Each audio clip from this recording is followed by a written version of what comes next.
Hey everybody, it's Arnie from ecocycle.ca, and today I want to show you how to build a brake kit for your project. It's super powerful and it uses very common parts that are available on Amazon.com. The basis of this is this rotor, and this is a knockoff replacement rotor for a Yamaha Banshee, and it measures 9 5/8 of an inch in diameter, so it's quite large, and it's quite cost effective on Amazon. If you check out my website www.ecocycle.ca, you'll find a link to this specific part, and I think you'll be astounded how inexpensive it is. The calipers, you have a choice of calipers, and it all depends on which side of your project or of your drive system you want to put your disc brake on. So this again is from Amazon, and it is a Yamaha Banshee knockoff replacement caliper, and last time I checked it was under 20 bucks. So it's a very strong brake. I've used it on a project, many projects now, and it's a hydraulic brake, and it also has the nice benefit of a mechanical disc brake. So if you want to have a parking brake on your project, this caliper will make it super easy. Now, there's another caliper that is also suitable, and this is similar but different. And it's different in the sense that the caliper casting is slightly different and the bracket is slightly different. It still has a parking brake, although it's orientated different. And this particular caliper is a replacement caliper for a Hammerhead Trailmaster. Now, for some reason, it is a little bit more expensive than the Yamaha Banshee caliper, but this is the one that you would use probably the least amount of time, and I'll get into that in a minute. So it all depends on which side of the PowerPack bracket you want to run your drive and brake system. So that all comes together using these custom design brackets that I also offer on my website as a kit. And it includes these brackets, and the brackets come ready to mount either the Yamaha Banshee caliper or the Trailmaster Hammerhead caliper. It all depends on which side you mount your caliper, but you have the option of using either or. And that is all going to be dependent on which side of the engine cradle or PowerPack you are going to put your drive system on. So this is a J-frame that we designed for the PowerPack engine drive. So this will mount either the small block light or the small block deluxe, and they're very, very similar with the exception of a few key things. So I'm going to supply this drawing to you for free on my website. So download it, and you can replicate this, and that should really get you off to a good start mounting not only your PowerPack, but this PowerPack brake kit and everything else that goes with it. So let's put it together and I'll show you how it all works. So this J-frame, this is, you'll notice this bar here, I just threw some rubber ends on here, and I kind of kept it a little short, but it does keep this whole unit stabilized while I build it. But this cross member here, basically if you were to build a go-kart, for instance, and you had a roll cage for your seat back, you could put one at, I think, around a 25 or 30 degree angle, and you would still clear your entire engine and drive system assembly. So I tried to keep everything as compact as I possibly could and make it functional for the end user. So let's do it. Let's put it together. Okay, so once you got your J-frame fabricated, and just follow the drawing there, and it should get you to the right spot. You're going to use these brackets here. These are, again, they're available on the website in kit form. It includes these brackets. It includes this custom hub adapter for the Banshee rotor and parts. And the brackets, I should point out also, they're double drilled, so they will accept both the 3-bolt style flange bearing as well as a 1-inch or a 2-bolt flange bearing as well. So if you have 2-bolt bearings or 3-bolt bearings, it doesn't really matter.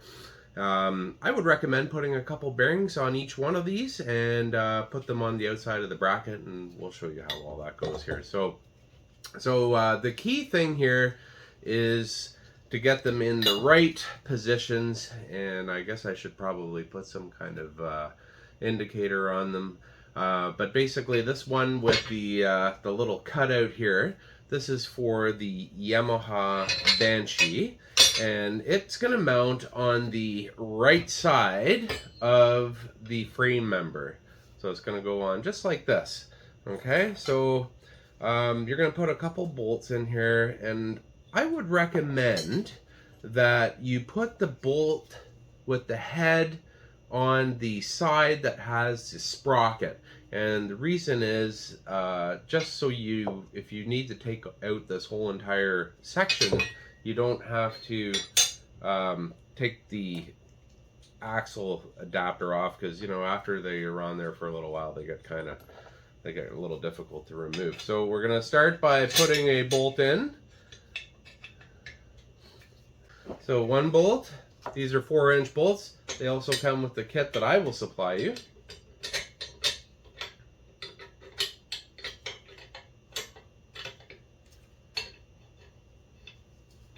Okay, so that's that. Now we're going to put this bracket on here.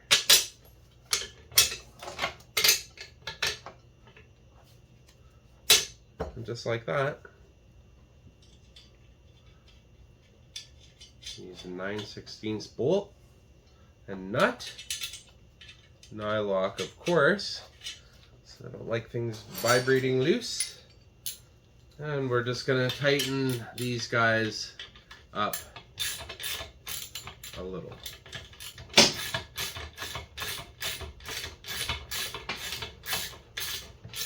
One.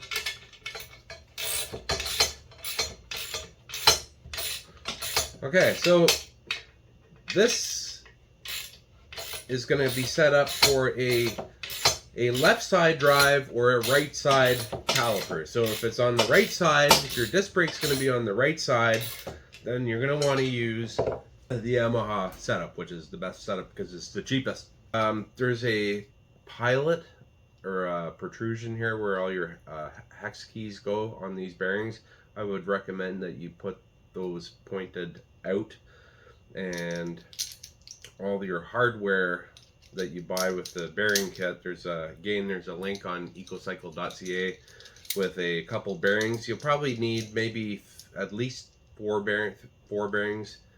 You're going to put them in the brackets here on the kit, but you're still going to need to support this axle out by your wheel, because these axles are not that strong. So unless you got a really short little wheelbase or track width, and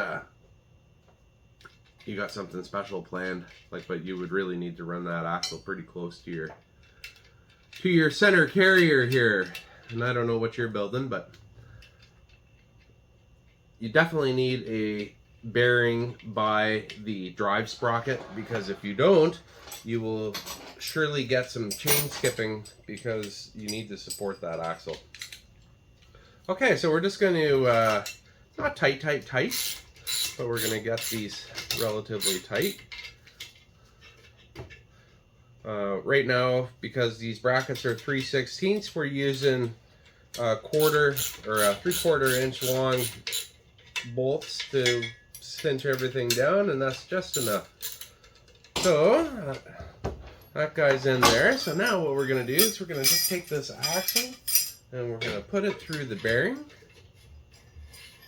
like so.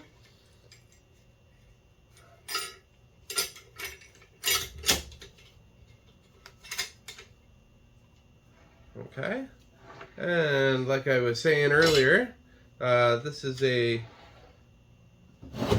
whoa, I don't want to knock that off the table. This is a 2-bolt bearing, and you can see that it also is accommodated on that bracket. So whether you got 2 or 3, it don't really matter. Now that we got the axle in, everything's going to line up. And we can tighten the hardware down. The nice thing about this this setup is it positions your axle for you. So when you start building your frame around this J channel, you're going to kind of know where your axle is. And you can put some bearings on the ends to support the end of the axle close to the wheel. And once you know what size wheel and what kind of offset you have on your wheel, it makes it a lot easier to position your outer axle bearings.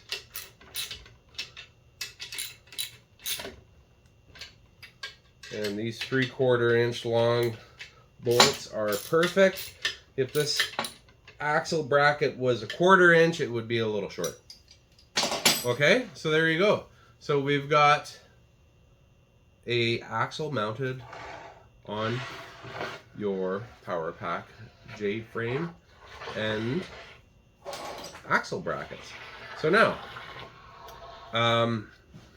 where's that friction coming from there?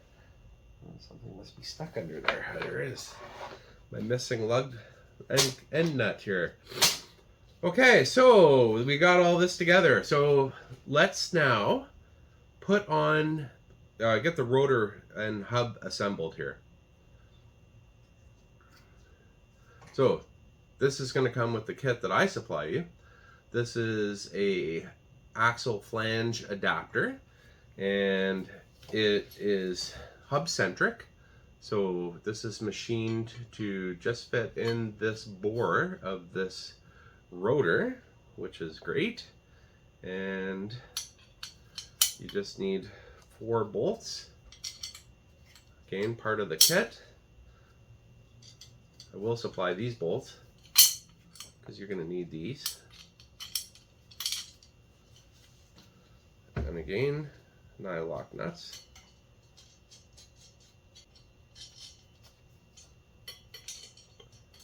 I have to thank a customer in particular. That's Robert, encouraged me to get this done. And thanks, Robert. I hope your motorized bar stool works like a charm. Can't wait to see what you do with it.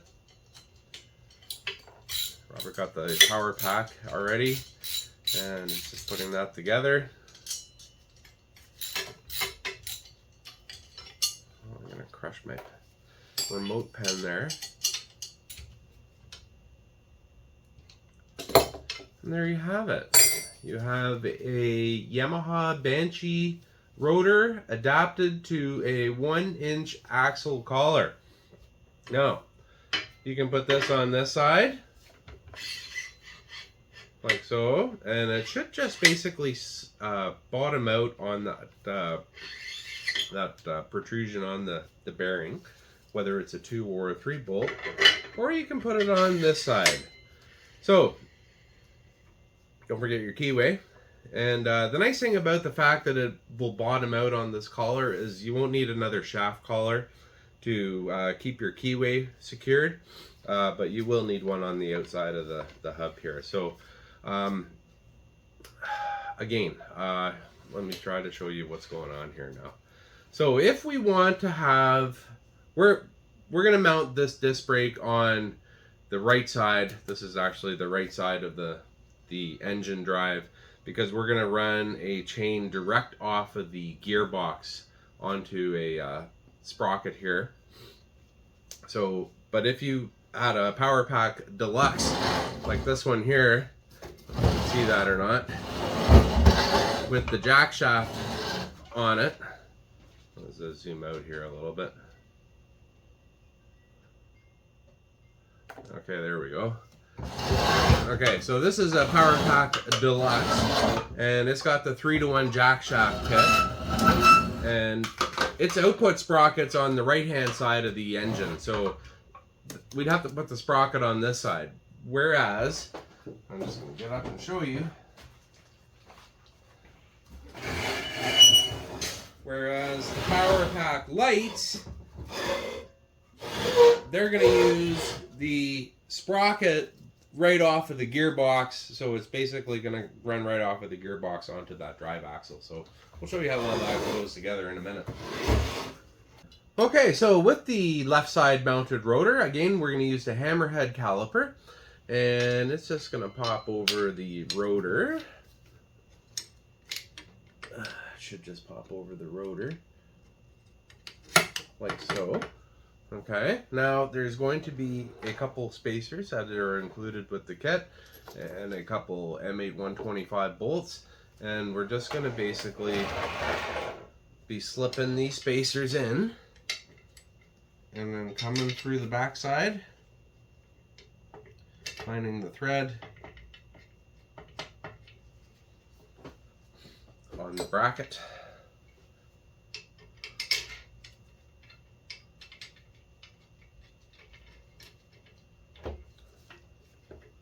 And tightening those up.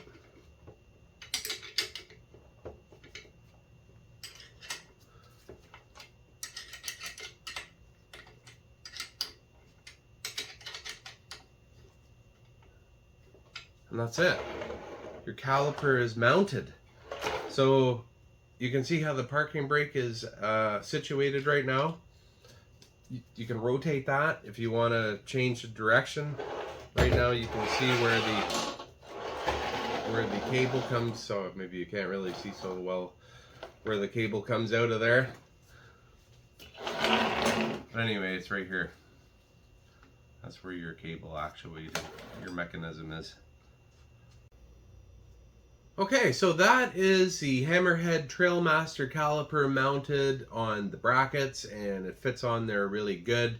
You can tell that the PowerPack, the way it's all designed here, this J-frame is to provide a kind of a skid plate for both the brake and the axle sprocket. So you're basically constrained to a 10-inch diameter. This is 9 5/8, so there's a little bit of clearance there. Anything greater than that, and you're going to start hitting things, because it's you're not going to have this frame member to protect your bottom end anymore. So yeah, so now we're going to swap that out, and we're going to put it on the other side and get that all buttoned down. So let's do that. All right, so I'm just going to pop. Oh my goodness. Those serrated heads are locked in there. Wow. Sheesh. That's not going to vibrate loose. These bolts, they come with serrated heads. The ones that I've used here, you can see that serration. I don't know if you can see the serration or not from there, but anyway, yeah, that's probably a good choice, because it doesn't, looks like that will ever loosen up there once it's tightened down. Yeah, famous last words, I know.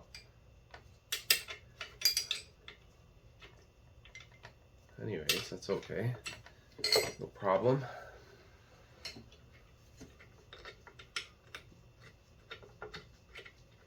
So we're just going to swap things around here, finalize that brake, make sure our axle's centered, put the key in, and yeah, we're going to lock it down with the other calipers here. So take this out, take that off, and get a measuring tape and measure, make sure our axle is even side to side, and put it on the other side. Okay, so we've got our axle centered in the bearing carriers here, and we're just going to tighten up the set screws and lock her all down now. And these are 1/4 on this particular bearing, just for your information. And we're just going to tighten everything up here. I know some people use a little Loctite on these things. Probably not a bad idea, but I'm not going to do that today, just in case I have to take this all out again for whatever reason. Okay, so now I want to put the brake disc and adapter on the right side now.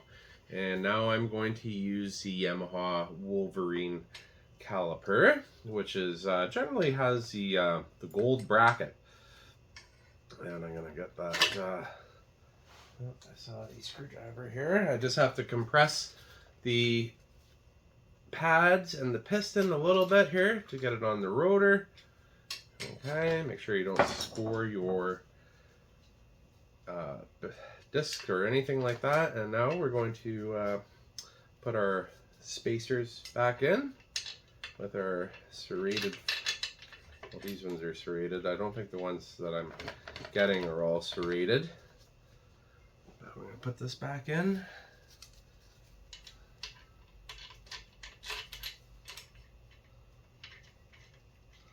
It's all on there very nice. 1/2-inch bolt.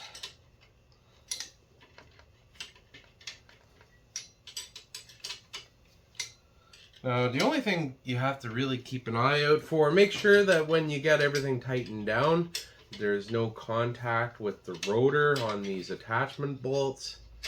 There shouldn't be if you're doing it just like I'm doing it here. Pretty sure I got all that engineered out. So they do protrude just slightly through the opposite side of the golden bracket. But there should be no contact. Make sure everything spins nicely. And okay, how's that? That looks good. Okay, so we're gonna get a key. I'm gonna pop a key in there, and that's, I believe, a 3/16. What is that? Maybe that's a 1/4-inch key. And we're going to pop the key in, we're going to put the shaft collar on, and we're going to lock this rotor onto the axle. Okay, we just made our keyway. It's a 1/4-inch key, it's 1.42 inches long, and we're just going to put it in the slot of the axle shaft here and try to insert that. Make sure that your set screws are not in the way, because let me tell you, they do not make your key installation any easier. So look at that. Oh, beautiful. Goes right in there nicely. So we're going to just bottom that out. It should hit the back bearing there. We're going to tighten our keyways, or our set screws, down now. Is that cool? I don't even think that's turning it. I think it's a bigger Allen key. There we go. That's more like it. That's more like it. I was spinning into nothing. Okay, so we're going to put that on. And then the final step, just to make sure that key doesn't go anywhere, is a shaft collar, 1-inch shaft collar. I like the 2-piece shaft collars. They're a little bit more expensive, but they're easier to get off later. Look at that. We got an axle, and it's spinning relatively good in here. Sure everything will wear in as it goes. So that's it. Look at that. You got your disc brake mounted, your rotor mounted. Now we're ready to put on a PowerPack unit and string the chain. And part of this exercise is to just make sure we got enough clearance for the largest possible sprockets that we can fit on here. And we're going to do that now. Okay, so we've got the disc brake on, and now we're just going to drop a PowerPack drive on here. And we're going to use the light version because it's lighter. And it's just going to stick right onto the frame like so. So there you have it. We're going to put a couple bolts in there. Some 3/8 by 5.5, and throw the adjuster in, get this thing, get the sprocket on, and get her all set up here. So there we go.